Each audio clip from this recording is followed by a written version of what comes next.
অবসাদ দূর করতে পারে লাফিং গ্যাস।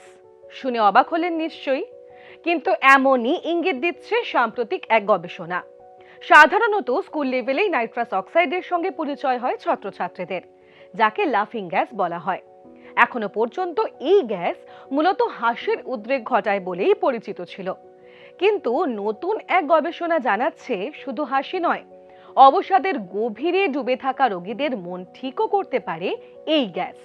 ইংল্যান্ডের বার্মিংহাম বিশ্ববিদ্যালয়ের এক গবেষণা বলছে, যারা সাধারণ অ্যান্টি ডিপ্রেশন ওষুধে সাড়া দেন না, অর্থাৎ ট্রিটমেন্ট রেজিস্ট্যান্ট ডিপ্রেশনে ভোগেন, তাদের ক্ষেত্রেও লাফিং গ্যাস আশ্চর্যজনকভাবে কার্যকর। নিয়ন্ত্রিত উপায়ে নাইট্রাস অক্সাইড ইনহেল করলে মাত্র 24 ঘন্টার মধ্যেই ভ্যানিশ হবে অবসাদ, এরকমই জানাচ্ছে গবেষণার রিপোর্ট। এই গবেষণাপত্রটি প্রকাশিত হয়েছে বায়োমেডিসিন জার্নালে। গবেষকরা মোট 11টি ক্লিনিক্যাল ট্রায়াল করে তবেই এই ব্যাখ্যা দিয়েছেন। গবেষকরা বলছেন, প্রচলিত অ্যান্টি ডিপ্রেশেন্টের মতো 7 থেকে 10 দিন অপেক্ষা করতে হয় না, বরং একদিনের মধ্যেই মনমরা ভাব, মানসিক ক্লান্তি কমতে শুরু করে। একটি মাত্র সেশনে 50% অক্সিজেনযুক্ত লাফিং গ্যাস প্রয়োগ করলে মুড দ্রুত ভালো হয়ে যায় এবং তার প্রভাব সাধারণত 1 সপ্তাহ পর্যন্ত থাকে। কিন্তু কেন এত দ্রুত কাজ করে এই গ্যাস? গবেষকদের মতে, নিয়ন্ত্রিত ডোজে লাফিং গ্যাস প্রয়োগ করলে সেটি মস্তিষ্কে গিয়ে এন-মিথাইল ডি অ্যাসপার্টেট নামক একটি রিসেপ্টরকে অবরুদ্ধ করে দেয়। আর ওই রিসেপ্টর হলো এক ধরনের নিউরোট্রান্সমিটার, যা মস্তিষ্কের কোষগুলির মধ্যে যোগাযোগ রেখে চলে।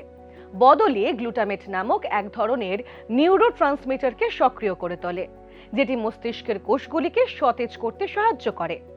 অর্থাৎ মস্তিষ্কের গ্লুটামেট রিসেপ্টরের উপর কাজ করে বলেই নাইট্রাস অক্সাইড এমন দ্রুত ফল দেয়। একই পথে কাজ করে কেটামিনও, যা ইতিমধ্যেই ট্রিটমেন্ট রেজিস্ট্যান্ট ডিপ্রেশনে ব্যবহৃত হচ্ছে। তবে লাফিং গ্যাসের সাইড এফেক্ট তুলনায় কম এবং এর রেশ বেশি দিন থাকে না।